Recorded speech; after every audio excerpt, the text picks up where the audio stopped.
Lelaki legendaris. Bab 451-460. Suasana tegang dan membunuh memenuhi jalan utama di luar hotel. Seseorang hampir bisa mati lemas. Karena betapa padatnya itu. Saat itu, sosok tinggi muncul dari lautan tentara bersenjata lengkap dan berlutut dengan satu kaki. Dia menyatakan dengan hormat, "Tuan Goldstein, saya telah tiba sesuai pesanan Anda." Pria itu adalah salah satu dari 8 raja perang dari kantor Asura, Hades. Dia adalah makhluk legendaris, yang dikenal karena kekejamannya dan nyawa yang tak terhitung banyaknya yang tewas di tangannya. Karena itu, publik menjulukinya Hades. Dia adalah perwujudan manusia dari Hades, dewa kematian. Kehadiran pembunuh yang seperti dewa bahkan membuat Logan yang berpengalaman bergidik gentar. Tak perlu untuk mengatakan, semua orang di sana hampir tidak bisa berdiri tegak karena lutut mereka goyah. Mata Jonathan menyipit saat itu juga. Tidak ada, bahkan keributan terkecil sekalipun, luput dari pandangan. Kantor Asura, Hades telah menerima berita tersebut sebelum Salonius Corporation mengirim orang-orangnya untuk mengganggu perdamaian di Drabain. Oleh karena itu, dia bergegas sekaligus. Jonathan dengan rendah hati menatap Benson, tatapan tajamnya menembus yang terakhir seperti pisau dingin. Dia menyatakan, "Bajingan sepertimu, yang bersekongkol dengan orang-orang Jetroin dan telah melukai sesama rekanmu, adalah sampah yang tidak berguna. Keberadaanmu tidak lebih dari menyia-nyiakan sumber daya kami yang berharga." Rasa dingin mengalir di tulang belakang Benson, menyebar ke seluruh tubuhnya dan menyebabkan lututnya menyerah.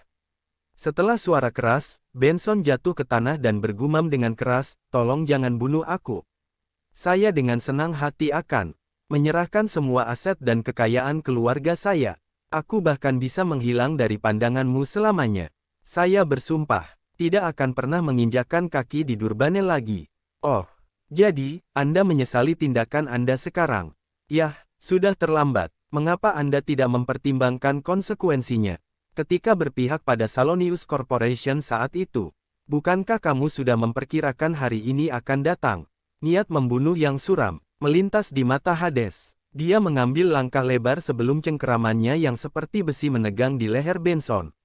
Dengan putaran yang kuat, jentikan keras bergema, dan leher Benson langsung patah di depan mata semua orang. Campuran berdarah, daging berdarah dan tulang bergerigi segera terlihat. Melihat itu, semua orang merasa merinding di kulit mereka. Reputasi Hades bukanlah lelucon. Memang tidak ada jejak belas kasihan darinya ketika dia mengambil nyawa orang lain. Semua orang di pihak 4 keluarga terkemuka dilanda teror pada saat itu. Mereka segera berlutut dan memohon dengan putus asa. Namun, tidak ada sedikit pun rasa kasihan yang terlihat di tatapan Jonathan.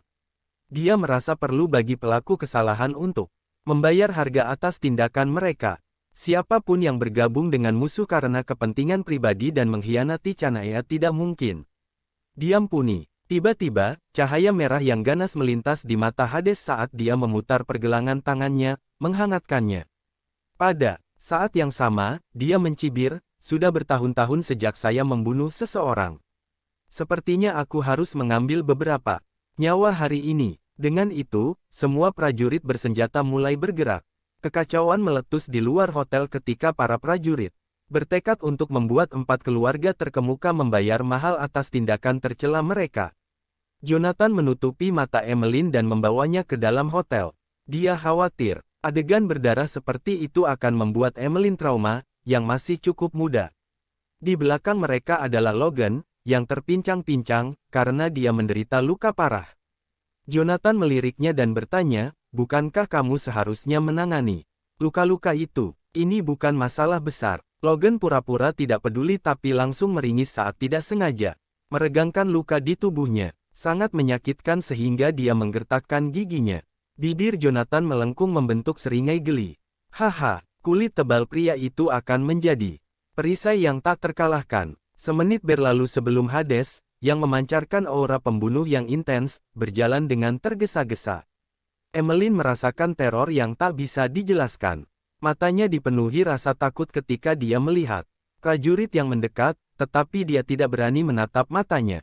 Hades dengan hormat melaporkan, "Tuan Goldstein, kami telah memberantas hama.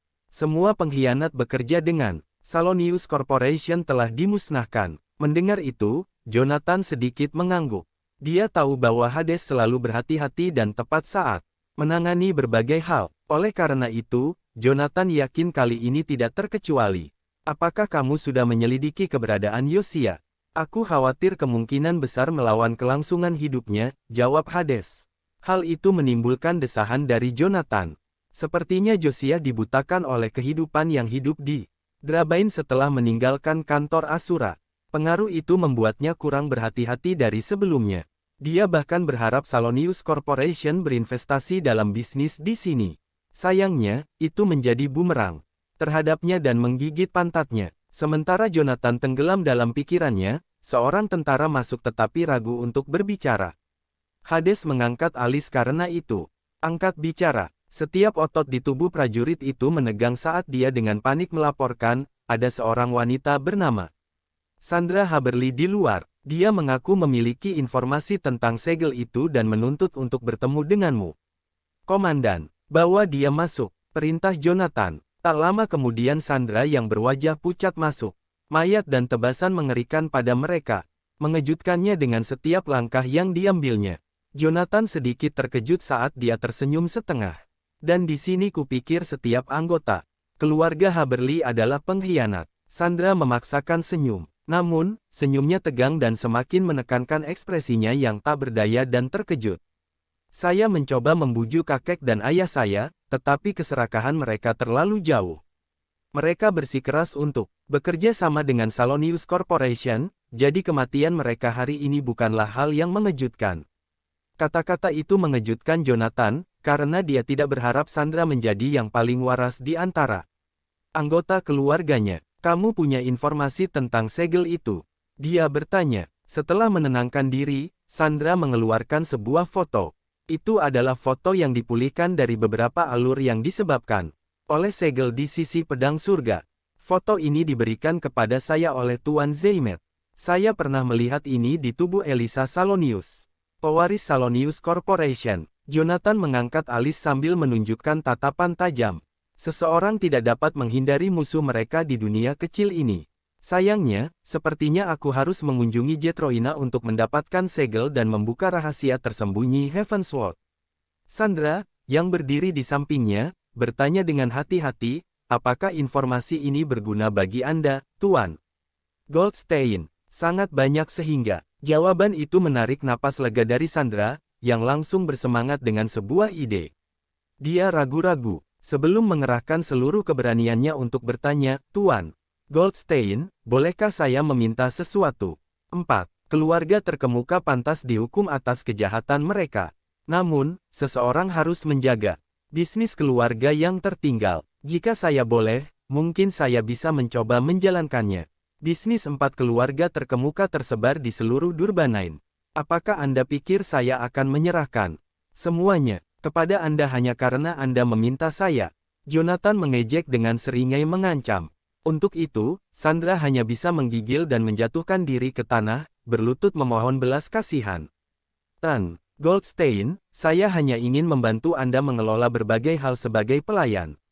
Aku bersumpah aku tidak punya niat alternatif. Tolong jangan salah paham. Senyum tipis muncul di wajah Jonathan saat itu. Meskipun dia mengatakan dia hanya akan mengatur hal-hal atas nama saya, cukup jelas ada lebih banyak janjinya. Lagi pula, dia wanita yang cukup ambisius. Kemudian lagi, memang ada perasaan hampa di Drabain sekarang yang dimiliki oleh 4 keluarga terkemuka. Dimusnahkan dan Yosia telah binasa. Menjadi putri tertua keluarga Haberly, Sandra sangat mengenal Durbain. Oleh karena itu, dia adalah kandidat yang sempurna untuk menjalankan bisnis tersebut. Saat-saat hening berlalu ketika Jonathan merenungkan masalah itu. Akhirnya, dia berbicara dengan suara rendah dan serak. Saya bisa mempercayakan bisnis kepada Anda. Namun, Anda melihat apa yang terjadi pada 4 keluarga terkemuka. Jika Anda berani bersekongkol dengan organisasi asing seperti yang mereka lakukan, saya tidak keberatan melepaskan putaran pembasmian hama lainnya. Beberapa kata terakhir Jonathan tampak ringan, tetapi ancaman yang tersirat dalam nadanya yang kejam terlihat jelas. Itu membuat lengan Sandra merinding saat dia tetap membeku sambil berlutut, tidak berani menatap tatapannya. 3 hari kemudian, Hades dan Jonathan sedang dalam perjalanan kembali ke Jadeborough. Saat Hades duduk di dalam mobil, dia tampak khawatir dengan alisnya yang berkerut. Tan Goldstein, apakah kamu benar-benar pergi ke Jetroina? Anda tidak akan mempertimbangkan kembali. Apa yang perlu dipertimbangkan kembali? Jonathan terlihat acuh tak acuh. Sambil menghela nafas, Hades tersenyum pahit. Tan Goldstein, tanpa kehadiranmu di kantor Asura tahun ini, beberapa pria hina siap membuat masalah. Jika ada yang tidak beres selama perjalanan solo Anda ke Jetroina kali ini, kekacauan dan pertumpahan darah pasti akan terjadi di Canaya. Jonathan terkekeh mendengar kata-katanya, matanya berseri-seri dengan dominasi. Kamu berbicara seolah-olah aku tidak akan pernah kembali dari perjalanan ini. Tan Goldstein, bukan itu maksudku. Hades menjabat tangannya dengan panik dengan ekspresi ngeri. Jonathan berhenti tertawa saat itu dan memasang ekspresi serius. Itulah yang saya inginkan terjadi. Saya akan pergi ke Jetroina kali ini agar orang-orang dengan motif jahat itu dapat menunjukkan diri mereka. Bagaimana Anda akan berburu ular jika mereka tidak keluar dari tanah? Hades membeku sebentar. Ketika kesadaran itu menyadarkannya, dia tersentak. Maksudmu? Kilatan dingin melintas di mata Jonathan. Selama 1 tahun tinggal di penjara Crimson Utara, banyak hal telah berubah secara diam-diam. Meskipun kantor Asura tampak damai, ada gejolak yang tak terlihat di bawah permukaan. Selain Josiah, yang bergandengan tangan dengan kekuatan di Jetroina, keluarga Morley bertindak kejam dan melakukan apapun yang mereka inginkan atas nama Andi. Tampaknya mereka benar-benar membuang aturan kantor Asura. Dari pikiran mereka, kebocoran kecil bisa menenggelamkan kapal besar. Pembuat owner ini tahu Jonathan masih di Canaya, jadi mereka bertindak tidak mencolok, sehingga sulit untuk berurusan dengan mereka. Jika mereka mendapat kabar bahwa Jonathan pergi, mereka pasti akan muncul dengan tidak sabar. Hades, aku akan mempercayakan kantor Asura kepadamu selagi aku pergi. Saat saya kembali, ini saatnya untuk menyelesaikan skor dengan orang-orang ini. Mengerti, Tuan Goldstein. Tanpa ragu, Hades menerima tugas itu dengan memberi hormat. Ngomong-ngomong, ingatlah untuk menempatkan lebih banyak penjaga di villa nomor 1 di Edenik. Hei, setelah aku pergi, jika ada yang salah, saya akan membuat Anda membayar dengan hidup Anda. Memperingatkan Jonathan dengan tatapan dingin. Siapapun yang berani menyentuh Josephine akan mendekati kematian. Jantung Hades berdegup kencang. Meluruskan tubuhnya, dia menjawab, "Ya, Tuan Goldstein." Beberapa jam kemudian, pesawat mendarat di Jazona. Jonathan memanggil taksi dan menyuruh sopirnya menuju ke Edenik Heih.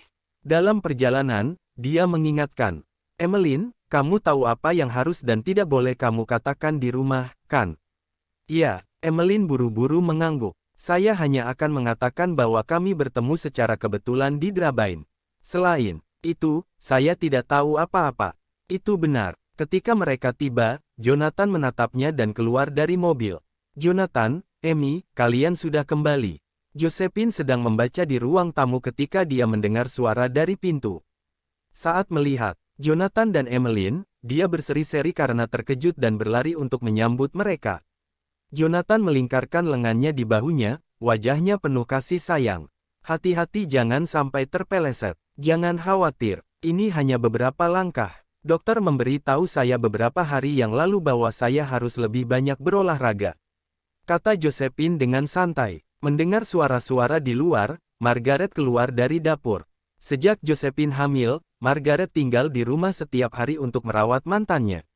Dia bahkan mulai belajar resep sehat, menunaikan tugasnya sebagai ibu.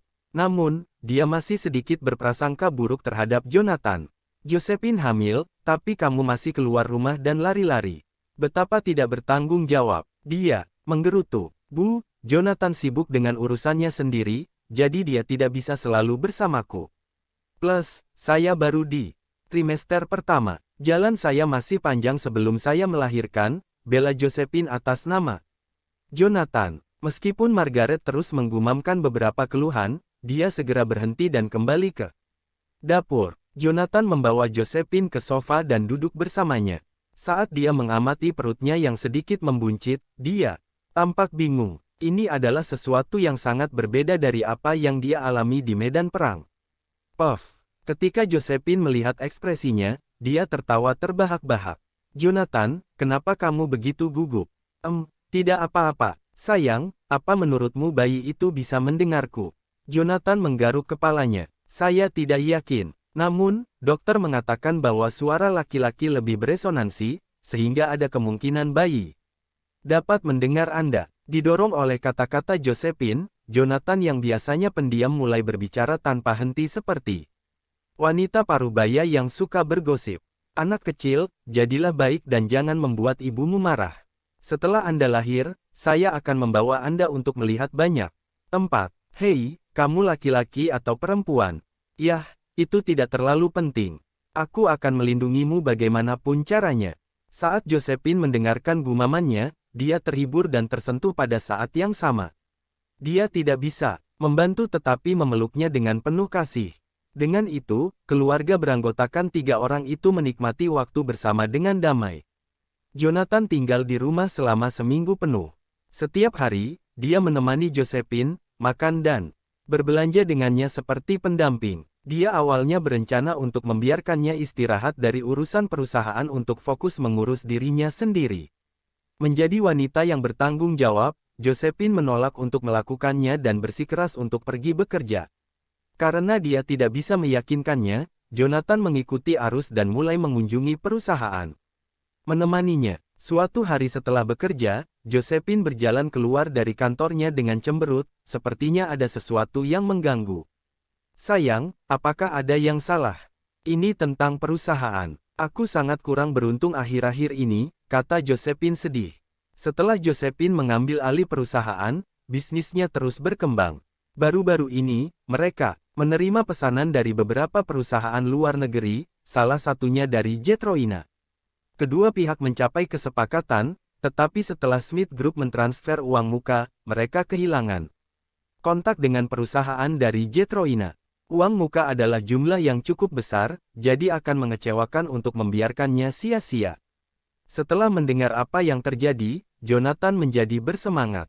Langit membantuku. Saat dia menghabiskan waktu bersama Josephine selama beberapa hari terakhir, dia hampir melupakan rencananya untuk mencari segel di Jetroina. Seketika, minatnya terusik. Tepat pada saat itu, Josephine menatapnya dengan memohon dan bertanya, Jonathan, bisakah kamu membantuku dan melakukan perjalanan ke sana? Aku tidak bisa mempercayai orang lain selain kamu. Jonathan menganggapnya menggemaskan. Menahan tawanya, dia berpura-pura mempertimbangkannya dengan serius sebelum berkata dengan enggan, aku bisa membantumu, tapi Jetroina sejauh ini. Ditambah lagi, aku tidak akan bisa melihatmu untuk waktu yang lama. Bukankah seharusnya Anda memberi saya sesuatu sebagai imbalan ke Jetroina? Detik berikutnya, Josephine meninggalkan kecupan di pipi Jonathan. Tersipu malu, dia bertanya, apakah ini cukup untuk membuatmu membantuku? Tidak. Seperti yang diharapkan, Jonathan tidak bisa puas dengan mudah. Kali ini, dia bergerak dan mendaratkan ciuman tegas di wajah cantik Josephine. Itu lebih baik. Yah, kurasa aku akan membantumu, ia mengumumkan tanpa malu-malu. Karena kali ini ada alasan yang sah untuk perjalanannya ke Jetroina, Margaret tidak bisa mengatakan apa-apa tentang itu. Setelah membeli tiket pesawat, Jonathan berangkat keesokan harinya. Canaya dan Jetroina hanya dipisahkan oleh lautan, jadi penerbangan hanya akan berlangsung beberapa jam. Dengan kepergian Jonathan, badai mulai muncul dengan tenang di Canaya yang damai. Secara teknis, kantor 8 Raja Perang Asura memiliki status yang sama. Meskipun Hades adalah pria yang kejam, dia tidak mungkin menekan setiap anggota. Saat Jonathan pergi, beberapa orang mulai menjalankan rencana licik mereka. Di tengah aula gelap, 12 sosok berjubah hitam duduk mengelilingi meja bundar yang terbuat dari marmer. Perjalanan Asura ke Jetroina kali ini merupakan kesempatan langka bagi kami. Akan lebih baik untuk menjebaknya di sana selamanya. Dan tidak pernah membiarkan dia menginjakkan kaki di Canaya lagi. Saya sudah memberi tahu Salonius Corporation dan mengirim orang untuk bergabung dengan mereka. Jika Asura berani pergi ke sana, dia mungkin tidak akan pernah bisa kembali. Jetroina bukan Canaya, dia tidak akan bisa mendapatkan bantuan di sana. Saat suara rendah mereka bergema di sekitar aula, rencana melawan Asura terjadi. Jonathan tahu betul ini akan terjadi. Tujuan kepergiannya adalah untuk memancing para pengkhianat ini keluar, dan melenyapkan mereka satu persatu. Beberapa jam berlalu, dan pesawat akhirnya mendarat di Bandara Derport. Derport, ibu kota Jetroina, bukanlah kota yang sangat besar. Namun demikian, ekonominya cukup berkembang, dan terutama dikenal di seluruh dunia karena industri film dewasanya. Jonathan melirik ke alamat yang diberikan Josephine dan mengangkat tangan untuk memanggil taksi. Untuk Raybrav Corporation, tolong. Beberapa saat kemudian, taksi berhenti di depan sebuah gedung. Tanda di pintu masuk sesuai dengan alamat yang dimilikinya, tetapi gerbang gedung tertutup rapat. Sepertinya tidak ada orang di sana. Apa yang sedang terjadi? Setelah memindai sekelilingnya, Jonathan segera merasakan ada yang tidak beres. Di sudut jalan terdekat, beberapa perusuh berjongkok di sana. Mereka menatap ke arah Jonathan seolah mengamati sesuatu. Dengan cemberut ringan, Jonathan berjalan ke arah mereka. Di mana karyawan perusahaan ini? Sialan, menjauhlah dariku. Mengutuk salah satu hooligan saat dia memelototi Jonathan. Tanpa peringatan apapun, Jonathan menjambak rambutnya dan mulai membenturkan kepalanya ke dinding di samping. Mereka melihat itu, para perusuh lainnya mengeluarkan pisau dan pipa baja dan menyerbu ke arah Jonathan dengan teriakan. Jonathan mencibir dalam hatinya. Dengan hanya menggunakan satu tangan, dia menghajar para perusuh sampai mereka semua tergeletak di tanah, merengek dan mengerang kesakitan. Izinkan saya bertanya lagi, di mana karyawan perusahaan ini? Kami tidak tahu. Kami dari perusahaan pinjaman, dan kami datang ke sini untuk mengumpulkan uang. Kami tidak tahu, di mana mereka berada, gagap salah satu dari mereka ketakutan. Kamu tidak tahu, saya pikir Anda melakukannya. Dengan itu, Jonathan mengangkat tinjunya sekali lagi. Para hooligan ketakutan setengah mati. Salah satu dari mereka menunjuk ke suatu tempat dan berteriak, "Itu dia, Raymond Yarbrough." Jonathan menoleh dan melihat seorang pria yang tidak bercukur dan tampak menyedihkan melarikan diri dengan tatapan panik. Dia segera mengejar pria itu. Setelah melintasi salah satu jalan, berhasil menghalangi jalan pria tersebut. Saya benar-benar tidak punya uang. Jika Anda terus melakukan ini, saya harus melompat dari gedung sehingga Anda tidak akan mendapatkan satu sen pun. Mengancam Raymond, meskipun ekspresinya yang ketakutan dan suaranya yang bergetar membuatnya menjauh.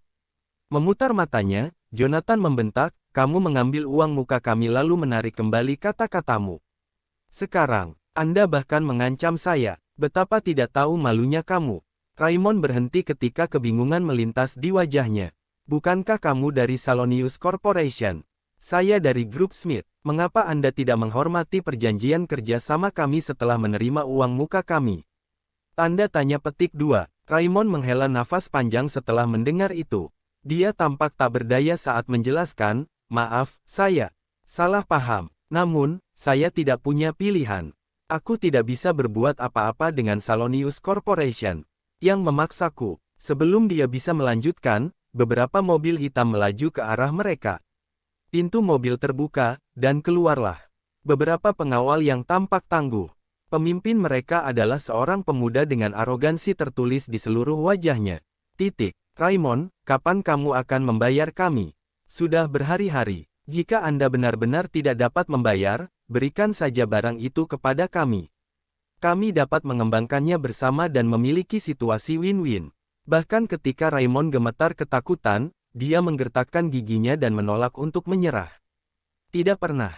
Formula ini dibuat dengan darah dan keringat dari 3 generasi keluarga kami.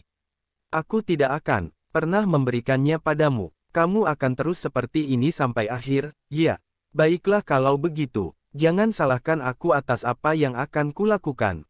Saat ekspresi pemuda itu menjadi gelap seketika, dia mengeluarkan pisau.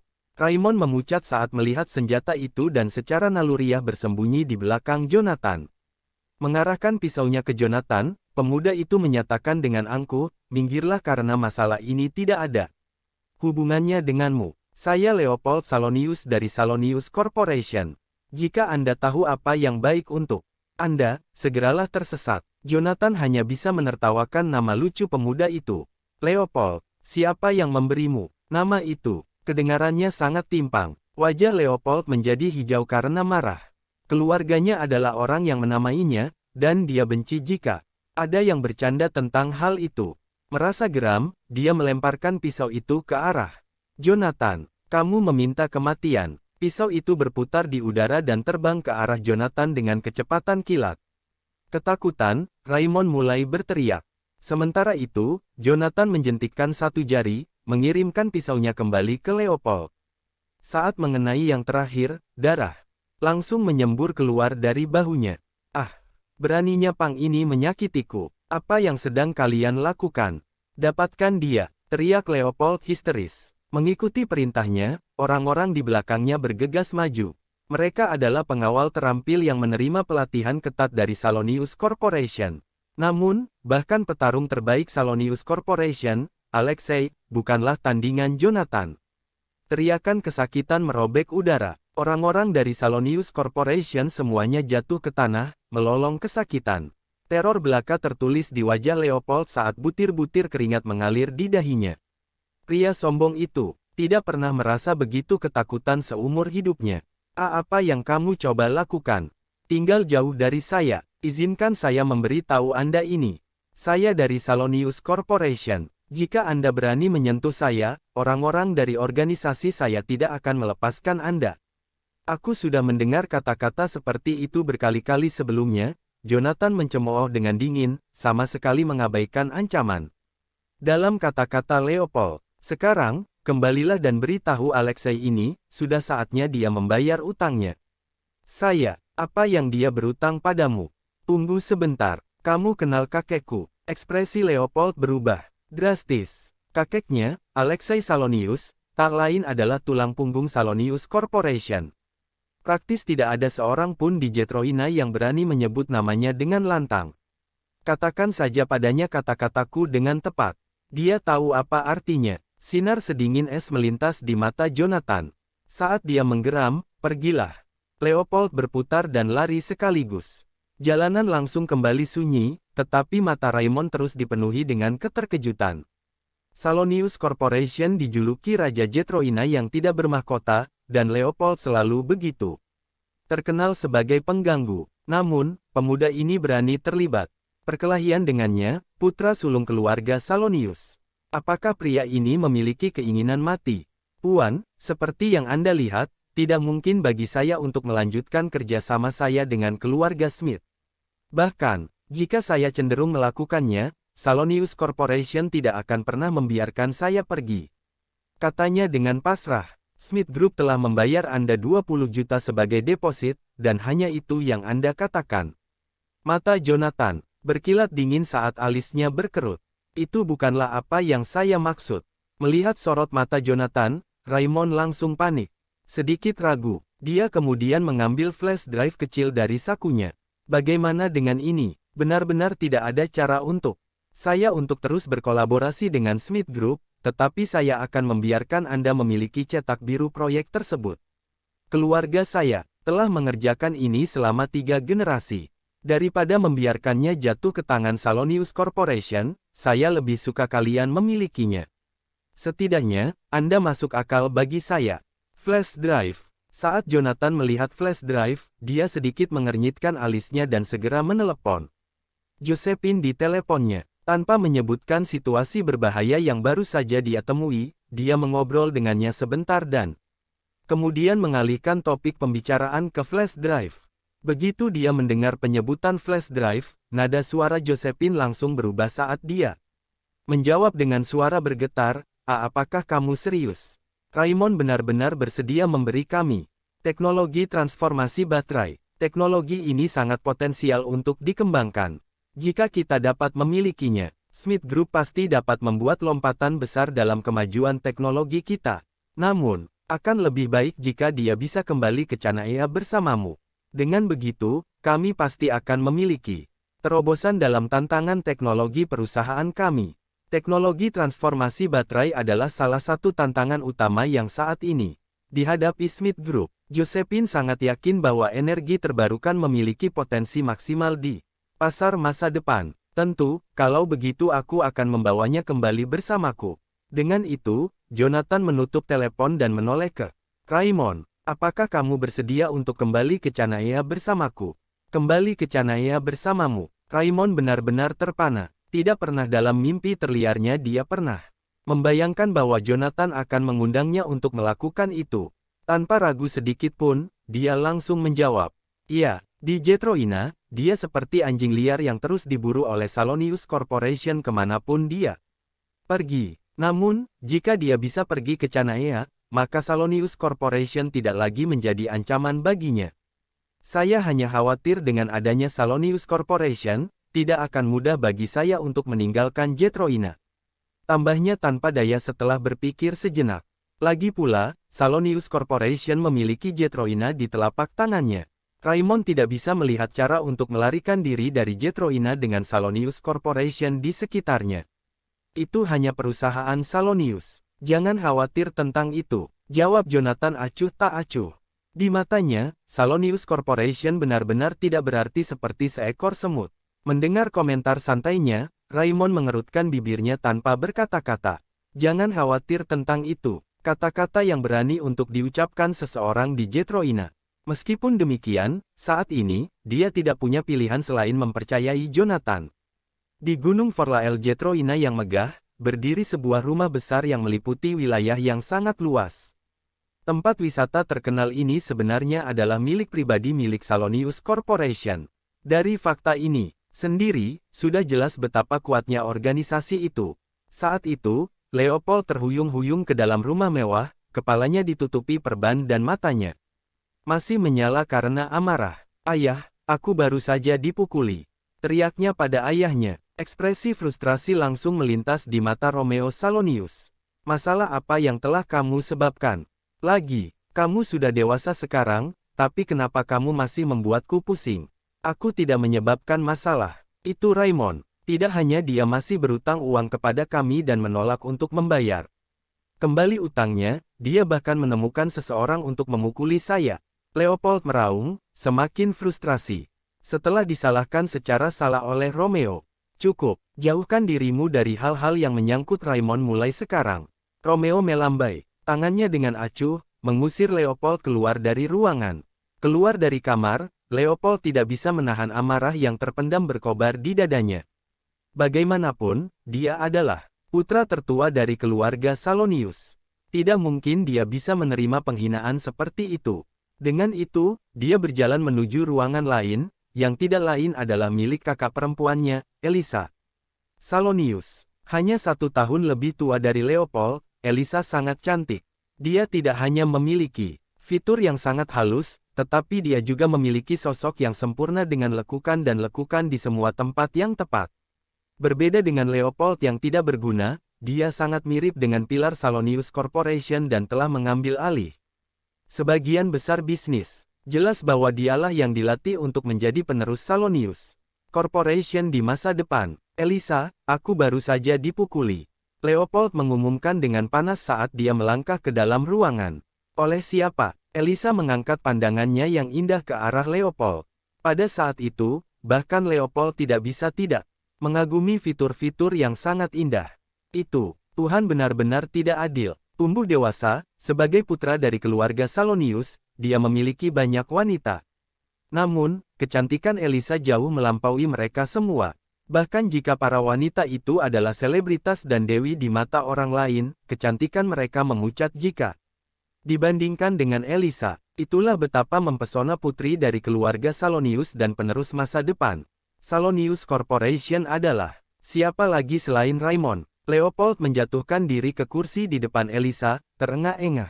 Saya mengirim seseorang untuk menagih utangnya, tetapi dia malah menemukan seseorang untuk memukuli saya.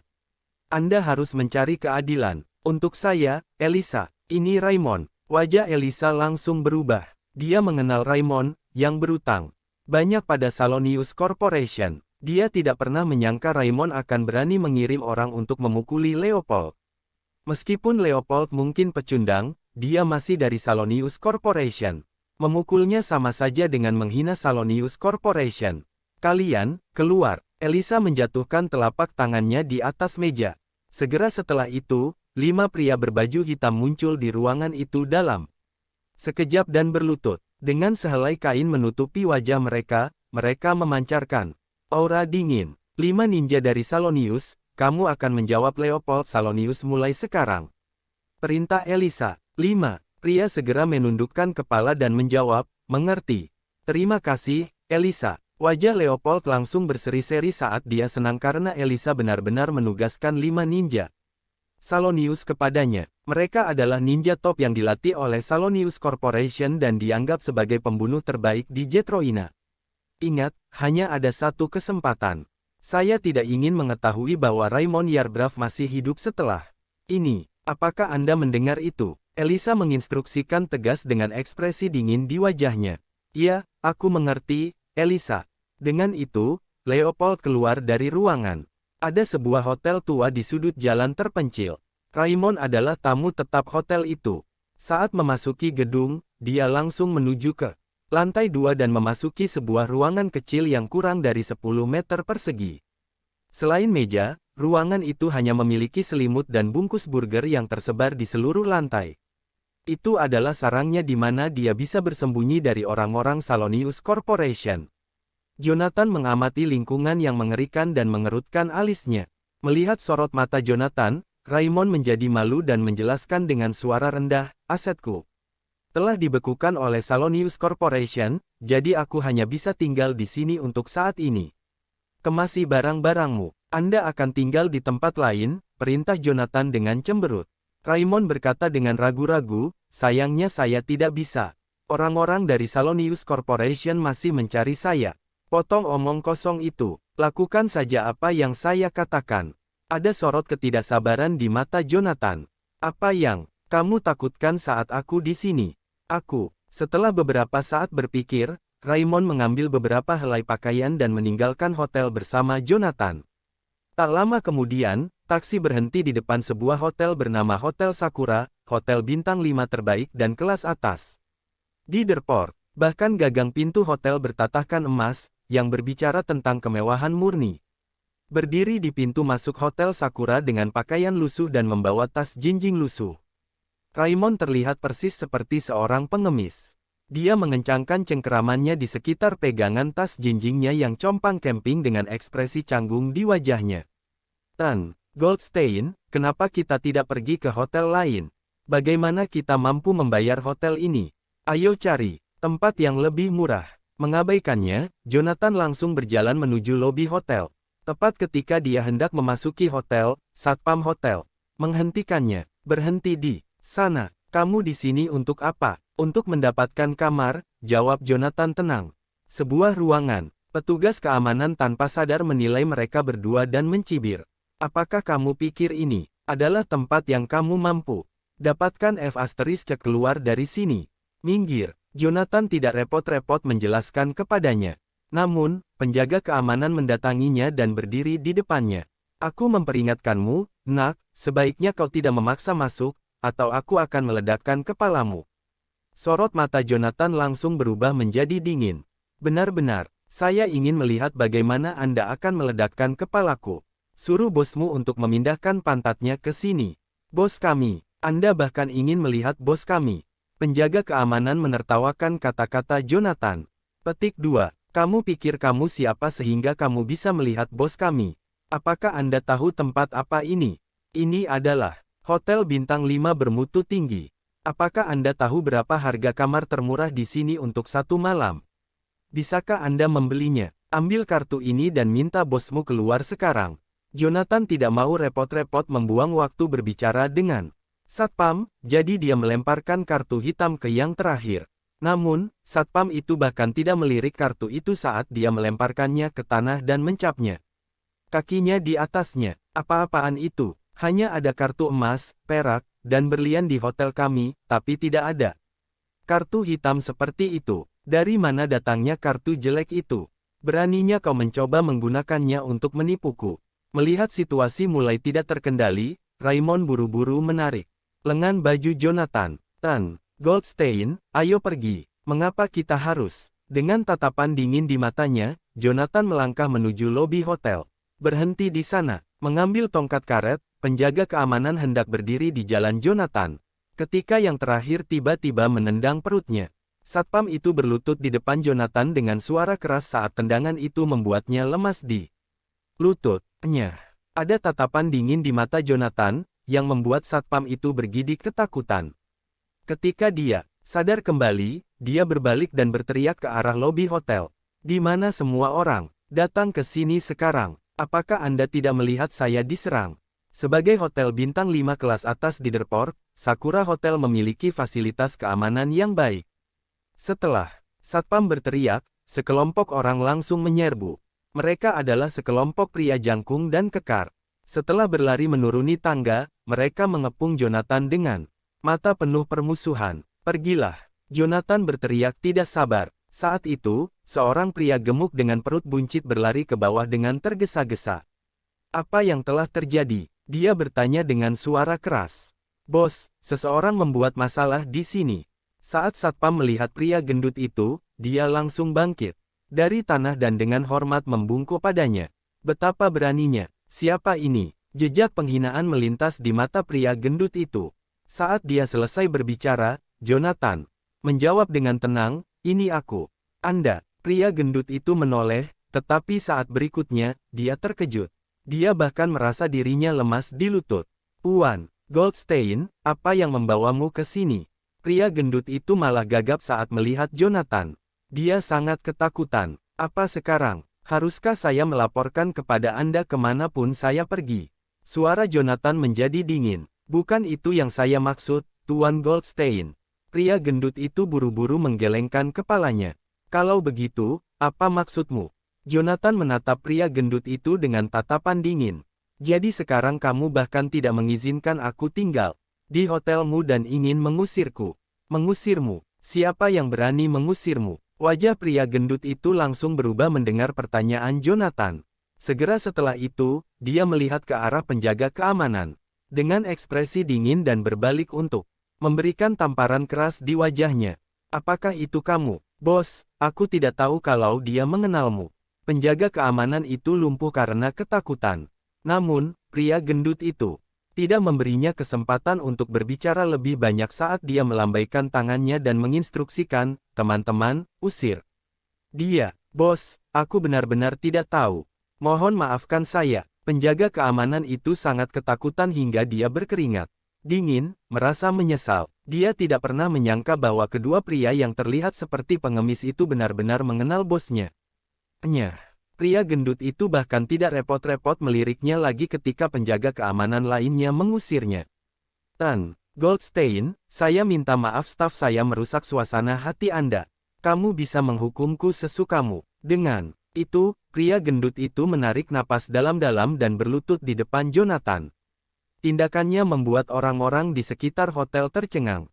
Lagi pula, pria gendut itu adalah Judas Nolte, pemilik hotel bintang 5 kelas atas di Derport. Pada saat yang sama, dia juga pemilik Nolte Corporation, yang merupakan perusahaan terbesar kedua di Jetroina setelah Salonius Corporation.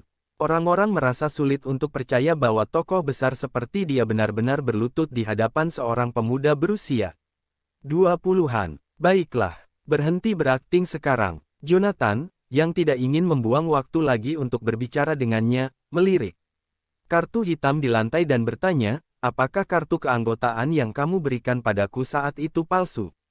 Tidak mungkin. Wajah Yudas berubah karena ada sedikit teror di matanya. Kartu keanggotaan yang kuberikan padamu saat itu adalah satu-satunya kartu super VIP di Hotel Sakura. Ini dapat digunakan di hotel kami di seluruh dunia dan memberi Anda hak tertinggi di hotel kami.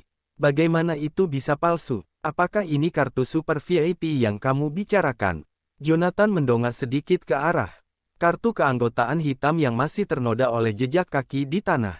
Wajah Yudas langsung memerah karena marah karena ada tatapan membunuh di matanya. Siapa yang melakukan ini? Itu orang yang baru saja kamu usir, kelompok penjaga keamanan di belakangnya menjawab dengan suara rendah. Beraninya dia, patahkan kakinya. Dia tidak akan diizinkan masuk ke Derport selama sisa hidupnya. Kalau tidak, saya akan membuangnya langsung ke laut untuk memberi makan ikan.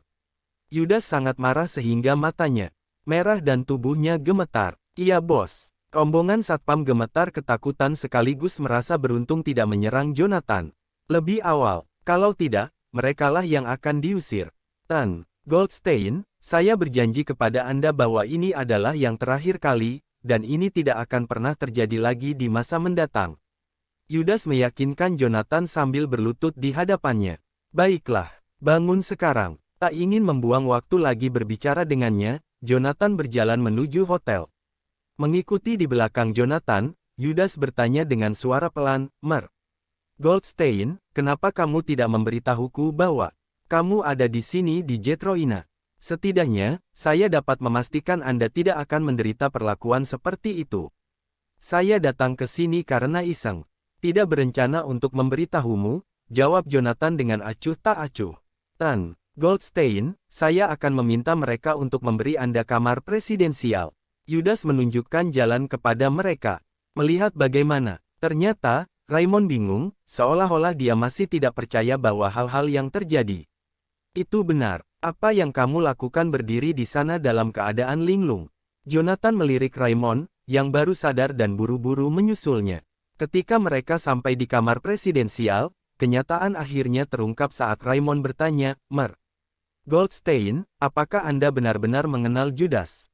"0T, apakah ada masalah dengan mengenalnya?" jawab Jonathan santai. "Dia adalah pemilik 0T Corporation. Dia nama besar di Jetroina." "Nama yang sangat besar," kata Raymond, dengan ekspresi berlebihan. Dia menambahkan, "Kamu kenal dia, tapi kenapa kamu mau bekerja dengan orang seperti saya?" Itulah yang membuatnya bingung. Dia berpikir bahwa Jonathan harus dapat melakukan apapun yang dia inginkan di Jetroina karena yang terakhir mengenal pemilik 0T Corporation, jadi dia tidak dapat memahami mengapa yang terakhir akan bekerja dengan sampah jalanan seperti dia. Dia lebih seperti seorang kenalan. "Kami tidak terlalu dekat," jawab Jonathan dengan acuh tak acuh.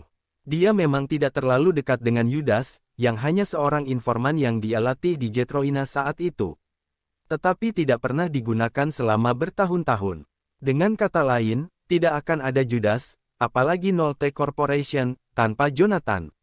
Mereka tidak dekat. Raymond melengkungkan bibirnya, jelas tidak yakin dengan kata-kata Jonathan. Yudas sangat berhati-hati di depan Jonathan.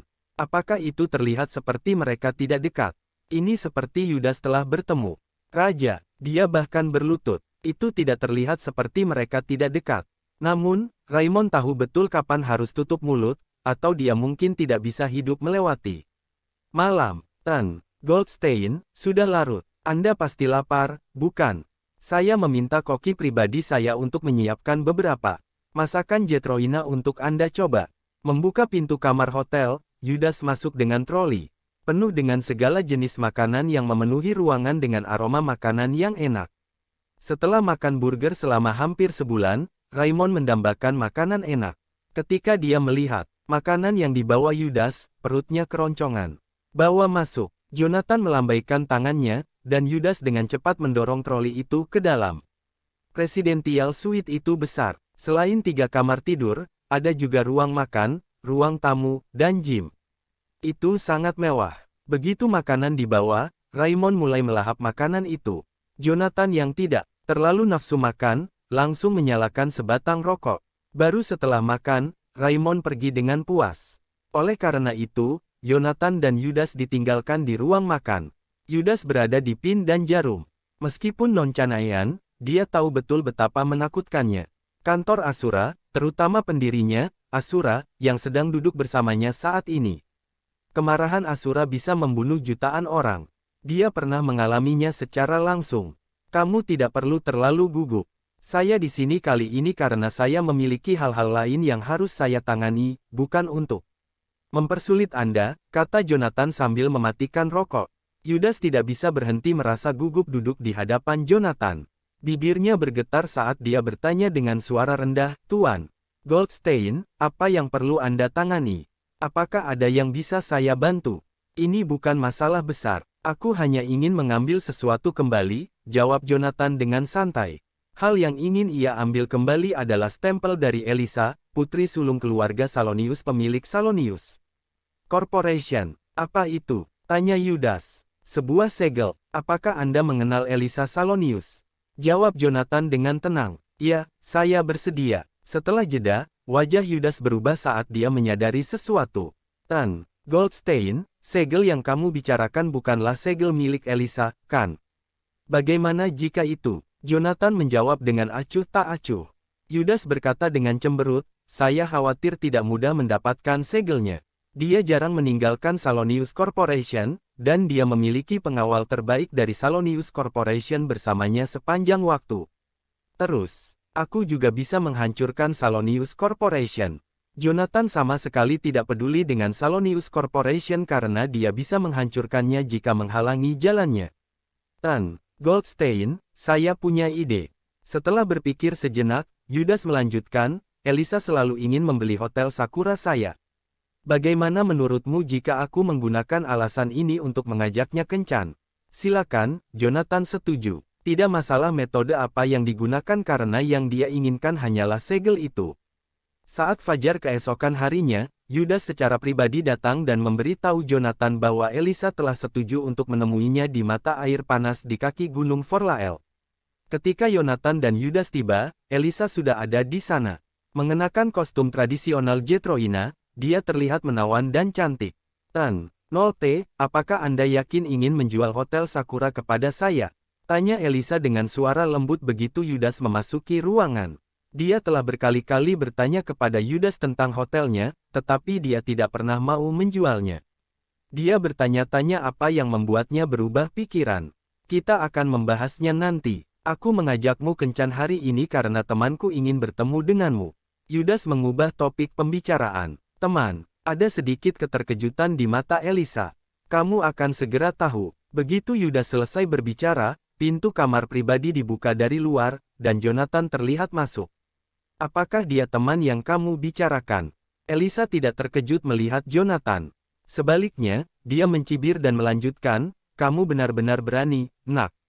Saya pikir Anda telah bersembunyi selama ini. Tanpa diduga, Anda benar-benar berani masuk ke perangkap saya. Ada sedikit keterkejutan di wajah Yudas setelah dia mendengar kata-kata Elisa. Kamu kenal dia. Apakah menurutmu trik kecilmu bisa melewati Salonius Corporation? Elisa tampak jijik, jelas tidak menganggap serius Yudas. Kamu, wajah Yudas berubah saat dia langsung merasa cemas. Dia awalnya ingin menjebak Elisa, tetapi yang membuatnya kecewa, dia malah terjebak olehnya. Elisa menjentikkan jarinya, dan hotel mata air panas yang damai itu langsung dipenuhi dengan niat membunuh. Pria berotot dengan celana ketat hitam berkumpul di sekitar mereka memegang semua jenis senjata. Lapisan keringat tebal terbentuk di dahi Yudas dengan tatapan teror di matanya saat dia berkata dengan bibir gemetar, apa yang kamu lakukan, Elisa? Bagaimana menurutmu? Elisa mencibir dan melanjutkan, karena kalian semua ada di sini, jangan pernah berpikir untuk pergi. Namun demikian, anak ini benar-benar berani. Dia menatap Jonathan dengan dingin seolah-olah dia sedang melihat orang mati. Kaulah yang mencuri liontin giok berpola naga dari keluargaku 2 minggu yang lalu di Drabain, bukan? Selain itu, Anda juga membunuh kepala think tank keluarga saya. Alih-alih bersembunyi di Canaea, Anda sebenarnya memiliki keberanian untuk mendatangkan malapetaka di Jetroina dan bahkan memukuli saudara saya. Nah, apakah menurutmu tidak ada seorang pun di keluargaku yang bisa membawamu keluar? Setelah dia selesai berbicara, dia mengangkat tangannya dan menunjuk jarinya. Bawahannya di belakangnya segera menyerang Jonathan. Melihat situasi tersebut, Jonathan sama sekali tidak panik. Sebaliknya, ada sedikit penghinaan di matanya. Mengapa saya harus bersembunyi dari negara kecil?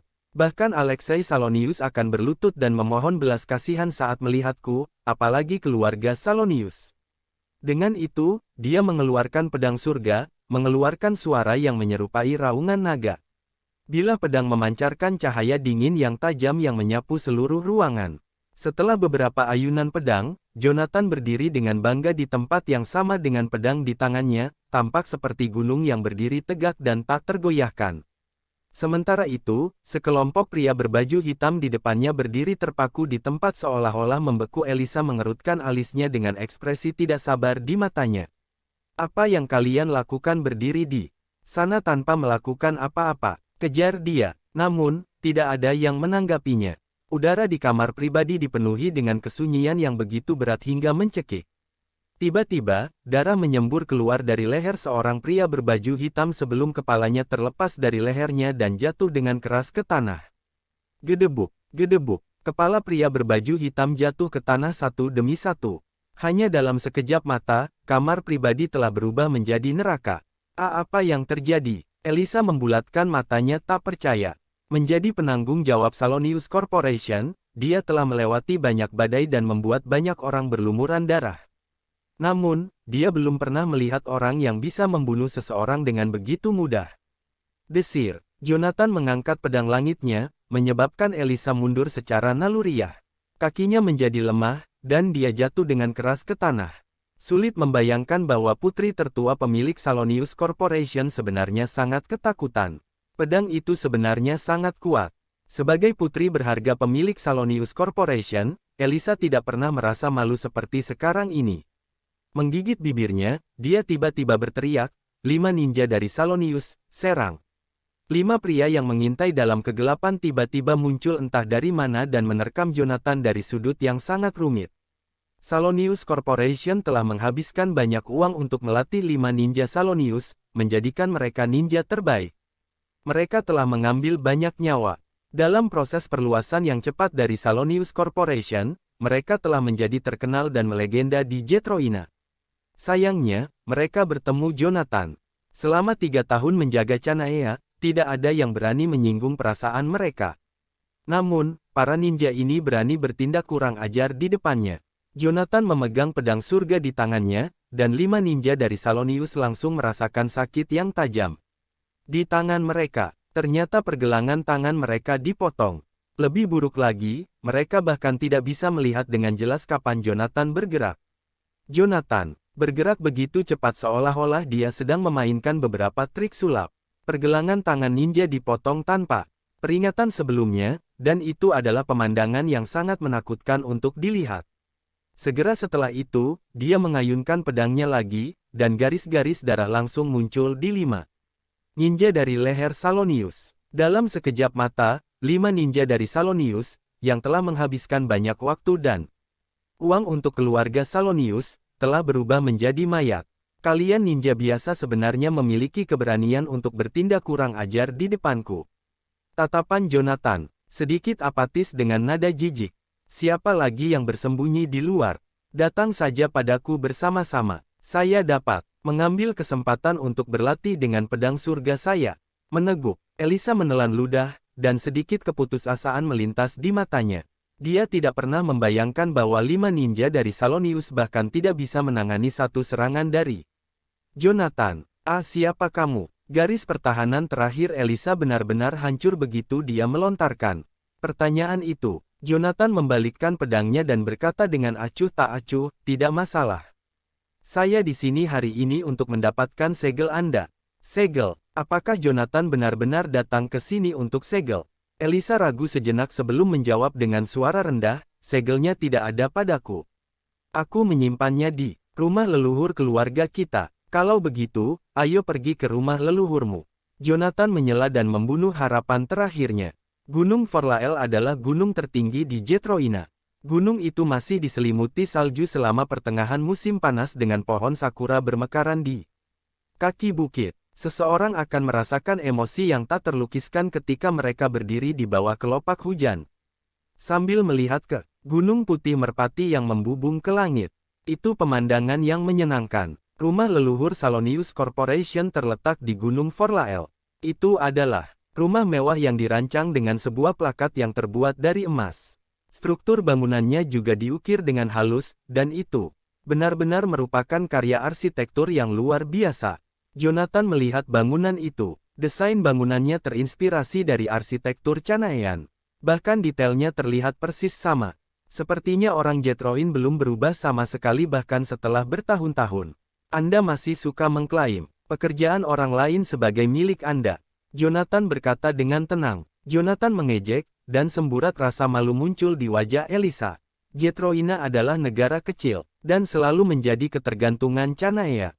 Meskipun orang-orang mereka menolak untuk mengakuinya.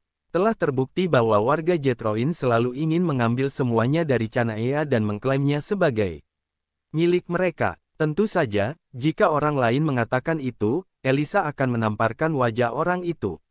Namun, dia tidak memiliki keberanian untuk membalas sepatah kata pun ketika komentar itu datang dari Jonathan. Beberapa menit kemudian, mereka semua tiba di rumah leluhur keluarga Salonius. Dengan putri dari Salonius Corporation yang memimpin, tidak ada yang berani menyelidiki lebih jauh. Segel itu ada di aula leluhur di belakang gunung. Tunggu aku di sini, aku akan mengambilnya, gumam Elisa. Aku hanya akan memberimu 5 menit. Aku tidak keberatan mengambilnya sendiri jika aku tidak bisa menemuimu nanti. Selain itu, aku akan menghancurkan rumah leluhurmu yang omong kosong. Jonathan tampak agak tenang, tidak takut bagaimana Elisa mungkin memainkan beberapa trik secara rahasia. Oke, Elisa menundukkan kepalanya dan meninggalkan tempat itu. Melihat punggungnya, Jonathan menyalakan sebatang rokok sambil menunggu adegan yang dia harapkan terjadi. Seperti yang dia duga, sekitar 2 menit kemudian, suara bel yang teredam tiba-tiba bergema di seluruh Gunung Forlael. Itu adalah lonceng komando korporasi Salonius yang hanya berbunyi saat mereka berhadapan dengan musuh. Setiap orang harus segera bergegas, atau mereka akan dibunuh. Elisa berdiri di samping lonceng emas, dan sedikit kekejaman memenuhi matanya. Tuan Tua Salonius, tolong, bantu kami mengalahkan musuh. Tepat saat suara bel berbunyi, pintu gubuk dari jauh dibuka. Detik berikutnya, sosok kurus keluar dari gubuk. Ketika sosok itu muncul, semua orang dari Salonius Corporation langsung berlutut. Tuan Tua Salonius ada di sini. Tuan Tua Salonius. Saat kerumunan berseru, sosok itu berjalan ke arah mereka. Dia tampak mungil dan pendek, dan rambutnya beruban. Bagian yang paling menarik perhatian tentang dirinya adalah alisnya yang tumbuh hingga bahunya. Ada pedang panjang yang tergantung di pinggangnya, dan itu adalah pedang pembantaian legendaris di Jetroina. Sinar matahari menyinari gagang pedang. Lampu warna-warni yang menyilaukan langsung menerangi tempat itu, memantulkan patung tinggi dan megah di atas gunung Forlael. Dalam sekejap, semua orang dari keluarga Salonius menjadi gila. Tuan Tua Salonius akhirnya berhasil menembus. Keluarga Salonius akhirnya bisa bangkit kembali. Tuan Tua Salonius. Dalam hitungan detik, sorakan penonton bergema di seluruh gunung. Alexei adalah sosok dewa bagi seluruh keluarga Salonius. Saat semua orang bersorak, Alexei meletakkan tangan kanannya di gagangnya. Dia mendongak dan menatap Elisa yang tidak jauh darinya. Suaranya samar namun menawan saat dia bertanya, "Ada apa?" "Tuan Tua Salonius, musuh telah menyerang rumah leluhur kami dan ingin merebut keluarga kami.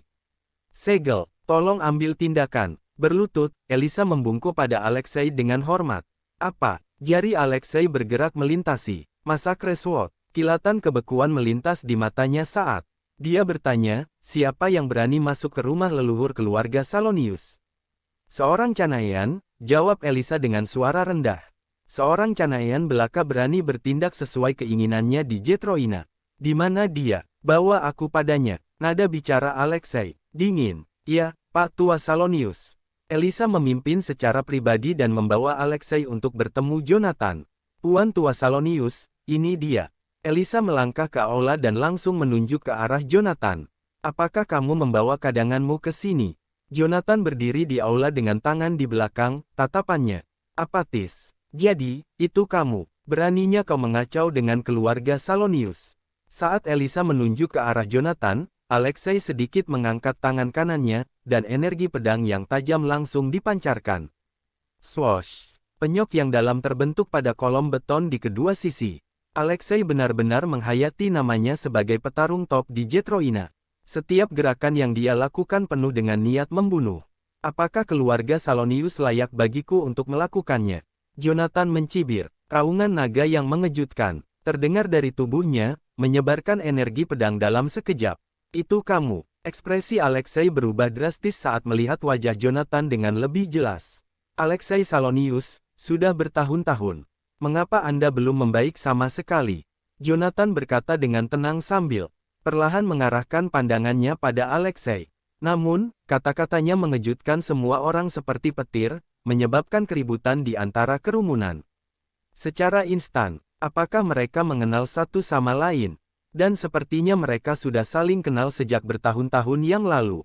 Bagaimana mungkin Alexei telah mengasingkan diri selama 3 tahun tanpa meninggalkan Jetroina? Bagaimana mungkin dia mengenal Pemuda seperti Jonathan. Selain itu, pemuda itu bahkan berani berbicara dengan Alexei dengan sikap arogan seperti itu.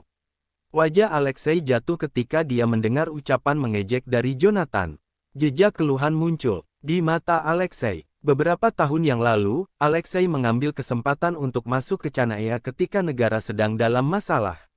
Sedikit yang dia harapkan untuk bertemu dengan Asura yang legendaris, Jonathan, saat dia tiba di Chanaya. Selama pertarungan itu, Alexei bahkan tidak memiliki kesempatan untuk membalas, dan dia terluka parah setelah beberapa serangan. Pada akhirnya, dia bahkan harus memohon belas kasihan, memohon kepada Jonathan untuk mengampuni nyawanya. Kemudian, dia diusir dari Chanaya seperti tersesat tanpa tuannya. Dia tentu tidak menyangka Jonathan akan datang ke Jetroina beberapa tahun kemudian. Penghinaan yang diderita Alexei saat itu menusuk hatinya setiap detik seperti pedang. Dia mengambil napas dalam-dalam dan meraih pedang pembantaiannya dengan erat. Menatap langsung ke arah Jonathan, dia berseru, "Jonathan Goldstein, aku kalah darimu saat itu karena aku tidak sehebat kamu. Saya telah melalui begitu banyak malam tanpa tidur selama bertahun-tahun. Aku tidak akan pernah melupakan penghinaan yang kau sebabkan padaku. Hari itu, hari ini, karena kamu berani menginjakkan kaki di sini, aku akan menghapus rasa malu ini dengan darahmu.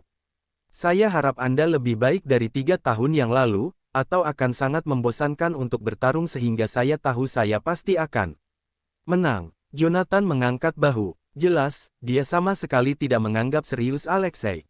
"Goblok sia." Detik berikutnya, Alexei menggertakkan giginya dan mengeluarkan pedang pembantaian. Sinar menyilaukan berkumpul di ujung pedang dan membentuk bola cahaya yang menyilaukan, menyebabkan semua orang di sekitar kehilangan penglihatan mereka. Dalam sekejap, petarung top dari Jetroina baru saja bergerak. Alexei tampak seperti sedang memegang matahari di tangannya. Sinar cahaya dan energi pedang yang kuat mengalir, tak terkendali di semua tempat. Di bawah pengaruh energi pedang, dinding beton bertulang hancur berkeping-keping hanya dalam hitungan detik. Gedebuk, suara gemuruh yang teredam bergema di seluruh gunung Forlael. Setelah sinar dan debu menghilang, yang terlihat adalah lubang tak berdasar di tanah. Elisa meludahkan debu di mulutnya dan mengarahkan pandangannya pada Alexei. Itu adalah pertarungan tentang reputasi keluarga Salonius, dan itu akan memutuskan apakah keluarga Salonius masih bisa mempertahankan posisi mereka sebagai keluarga pertama di Jetroina. Meskipun demikian, pertarungan itu sepertinya bukan kesepakatan yang mudah bagi Alexei. Dia telah kalah dari Jonathan sebelumnya, jadi dia jelas menyadari kehebatan Asura yang menakutkan. Detik berikutnya, titik cahaya yang menyilaukan tiba-tiba muncul di langit. Apa itu? Bintik cahaya tumbuh lebih besar dan lebih besar. Beberapa saat kemudian, orang-orang akhirnya bisa melihat dengan jelas. Itu adalah pedang panjang yang jatuh dari langit. Udara di sekitarnya membentuk bentuk naga suci, mengayunkan ekornya saat turun dari langit. "Cepat dan lari!" seru seseorang dengan ngeri. Orang-orang dari Salonius Corporation langsung lari kemana-mana seperti ayam tanpa kepala. Namun, mereka terlalu lambat. Naga suci yang dibentuk oleh energi pedang menabrak tanah, memancarkan kekuatan tak terbatas ke sekitarnya dalam sekejap. Itu kemudian meledak dengan ledakan keras. Setelah asap dan debu mengendap, Heaven Sword jatuh dari langit ke tangan Jonathan lagi. Jonathan masih terlihat sangat bersih dan rapi, dan tidak ada yang tahu dia baru saja melewati pertempuran hidup dan mati. Alexei, sebaliknya, terengah-engah. Tangannya yang diletakkan di pedang pembantaian sedikit gemetar. Jika Alexei tidak bergerak untuk melawan kekuatan luar biasa yang dipancarkan oleh pedang, banyak darinya. Mereka dari Salonius Corporation akan kehilangan nyawa mereka. Sepertinya kamu sedikit meningkat dalam beberapa tahun terakhir. Jonathan tampak sedikit terkejut. Meskipun dia belum menemukan bagian lain dari teknik naga suci kuno dalam beberapa tahun terakhir, kemampuannya sekarang tidak ada bandingannya. Makanya, Jonathan tidak menyangka Alexei bisa menangkis serangannya. Namun, Alexei sepertinya tidak senang mendengar pujian Jonathan. Keputusasaan di matanya semakin kuat. Setelah mengasingkan diri selama bertahun-tahun, dia pikir dia akhirnya bisa menghilangkan rasa malu yang dideritanya.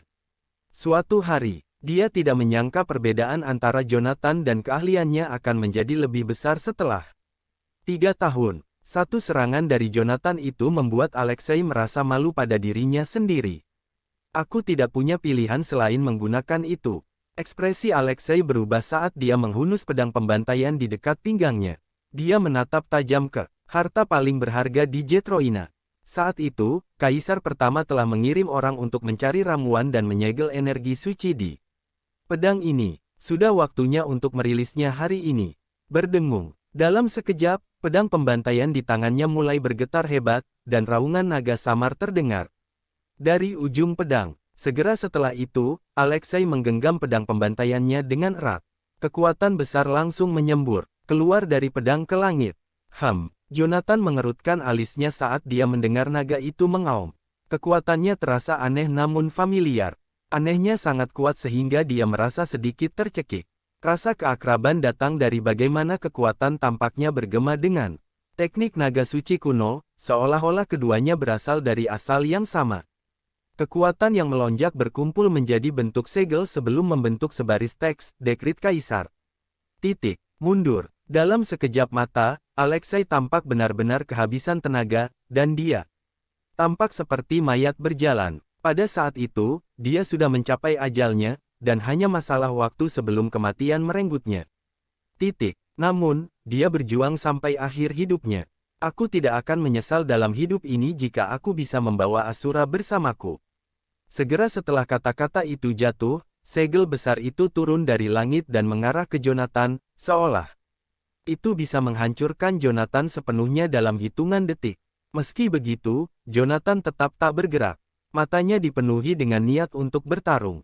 Asura hanya akan maju tapi tidak mundur bahkan jika dia akan kehilangan nyawanya. Dia sedikit mengepalkan tinjunya, dan teknik naga suci kuno di tubuhnya langsung diaktifkan. Kekuatan tak terbatas menyembur keluar dari tubuhnya tanpa syarat. Heaven Sword sepertinya merasakan Jonathan berusaha sekuat tenaga. Suara pedang segera memenuhi ruangan. Detik berikutnya, kekuatan tak terbatas meledak dari Heaven Sword untuk membentuk naga besar. Jonathan mengangkat tangannya, dan naga itu melilit segel itu. Dua bentuk kekuatan besar, bentrok satu sama lain. Dengan ledakan keras, segel itu hancur berkeping-keping. Potongan-potongan yang rusak terbang ke arah Jonathan sekaligus. Sementara itu, berbagai hal aneh membanjiri pikirannya. Ada begitu banyak sehingga dia hampir tidak bisa memprosesnya dalam waktu sesingkat itu. Pada saat yang sama ketika segel itu hancur berkeping-keping, Alexei memuntahkan seteguk darah hitam dan jatuh ke tanah. Tatapan putus asa memenuhi matanya. Dia sudah mendekati akhir hidupnya, dan dia telah kehilangan harapan terakhir sepenuhnya. Kemudian, dia merosot ke tanah dengan bunyi gedebuk. Retakan, pedang pembantaian hancur menjadi bubuk. Hari ini menandai berakhirnya Alexei, petarung top di Jetroina. Pedang pembantaian, pedang legendaris di Jetroina, dihancurkan. Keluarga Salonius, keluarga pertama di Jetroina, juga musnah. Berita kematian Alexei tersebar ke seluruh Jetroina dalam semalam. Di gunung yang dalam berdiri sebuah desa kecil. Ada air yang mengalir dan kabut yang melekat sepanjang tahun. Sepintas, itu tampak seperti negeri dongeng. Tempat itu disebut Desa Roh Tersembunyi, dan 3 ninja legendaris tinggal mengasingkan diri. Di sana, itu dianggap sebagai tempat suci oleh warga Jetroin yang tak terhitung jumlahnya. Alexei adalah pecundang. Aku seharusnya tidak memberinya pedang pembantaian. Pria parubaya berwajah merah bernama Frederick Springer tak terkalahkan di Jetroina puluhan tahun lalu. Ninja Bumi adalah nama lain. Untuknya, pedang pembantaian adalah pusaka keluarganya. Namun, sekarang Alexei sudah mati, itu tidak boleh jatuh ke tangan orang luar, kata ninja langit Marco Pompei yang berambut putih dengan mata setengah tertutup. Ini cukup sederhana, kirim saja seseorang untuk mengambilnya. Frederick tampak acuh tak acuh. Aku khawatir itu tidak sesederhana itu. Menurut apa yang saya dengar, Asura legendaris dari Canaea adalah orang yang membunuhnya, kata Marco dengan alis berkerut. Mata Frederick tanpa sadar menunjukkan sedikit rasa jijik setelah mendengar itu. Dia hanya manusia biasa, tidak peduli seberapa kuat dia, itu hanya beberapa keterampilan bertarung yang menyedihkan. Bagaimana dia bisa dibandingkan dengan saya? Jangan gegabah. Alexei sudah setengah jalan dalam menerobos alam dewa. Frederick melambaikan tangannya dengan ekspresi jijik. Pecundang itu jauh dari sempurna. Kalian berdua tidak perlu khawatir. Saya akan mengirim murid tertua saya, Harold, untuk mengambil pedang pembantaian. Setelah tiba di Hotel Sakura, Jonathan mengeluarkan segel merah dan menyematkannya ke gagang pedang. Surga. Pada saat tertanam, cahaya perak melesat ke langit. Tiba-tiba, raungan keras. Naga bergema di seluruh hotel. Raungan itu membuat takut para tamu di hotel. Berpikir bahwa itu adalah gempa bumi, mereka semua melarikan diri dengan panik. Namun, di detik berikutnya, mereka melihat pemandangan yang tak terlupakan. Seekor naga perak melayang di atas hotel. Matanya seperti matahari dan bulan, dengan puluhan ribuan bintang tersebar di sekujur tubuhnya.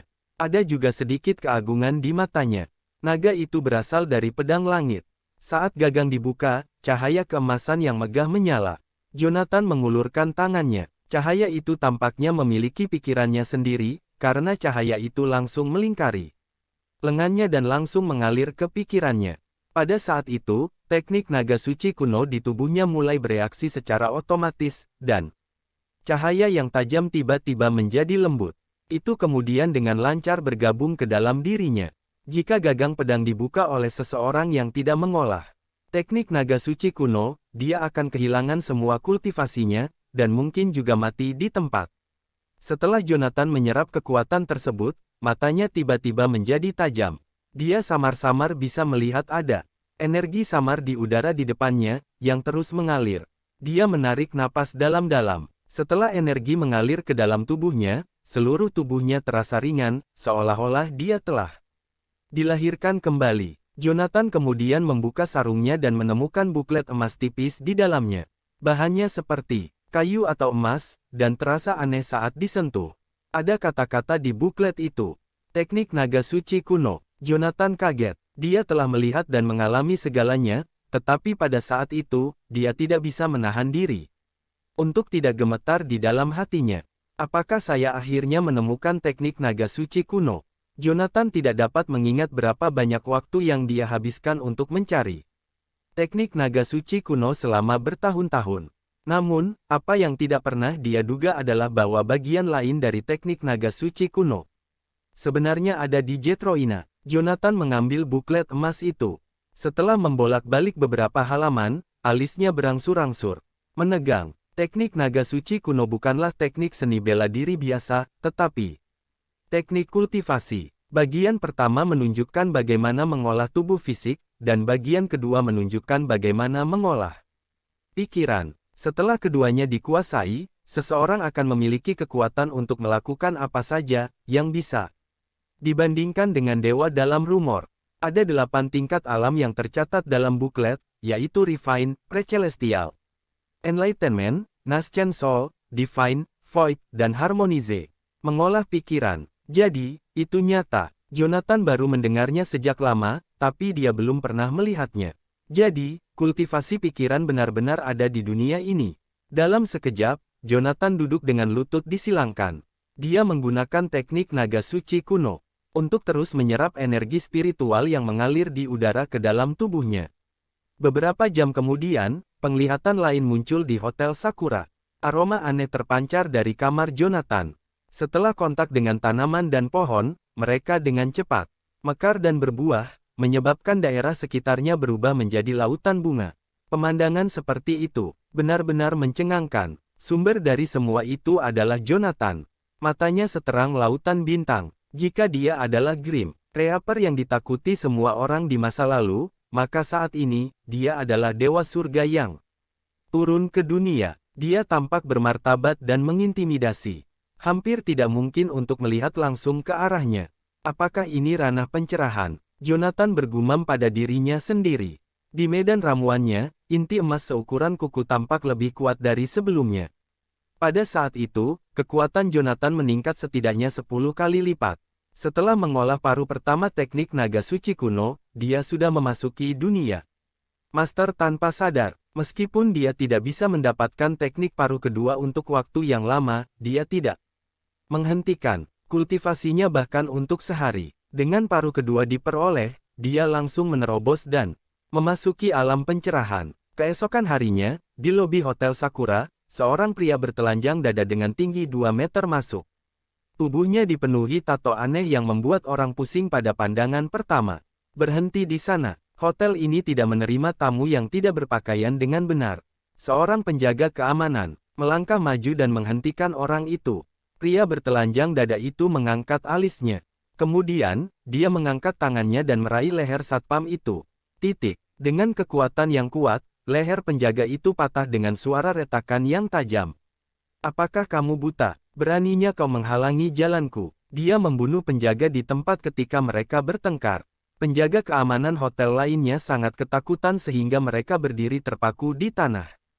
Kepercayaan diri Yudas sangat meningkat setelah dia menganeksasi properti yang ditinggalkan oleh Salonius Corporation. Ketika dia mendengar seseorang membuat masalah, dia segera memimpin bawahannya, yang memegang senjata dan tongkat, dan bergegas turun dengan agresif. Siapa yang memberimu keberanian untuk menimbulkan masalah di sini? Pria bertelanjang dada itu tidak takut sama sekali. Sebaliknya, ekspresinya menunjukkan kegembiraan. Dia membanting dadanya dengan kedua tangan dan tato di sekujur tubuhnya memancarkan cahaya hitam. Kemudian, tato itu berubah menjadi bilah dan terbang ke depan. Swoosh! Bilah hitam itu menembus tubuh musuh seperti pisau panas mengiris mentega. Tak satu pun dari mereka yang bisa memblokir bilahnya. Dalam sekejap mata, aula itu dipenuhi darah.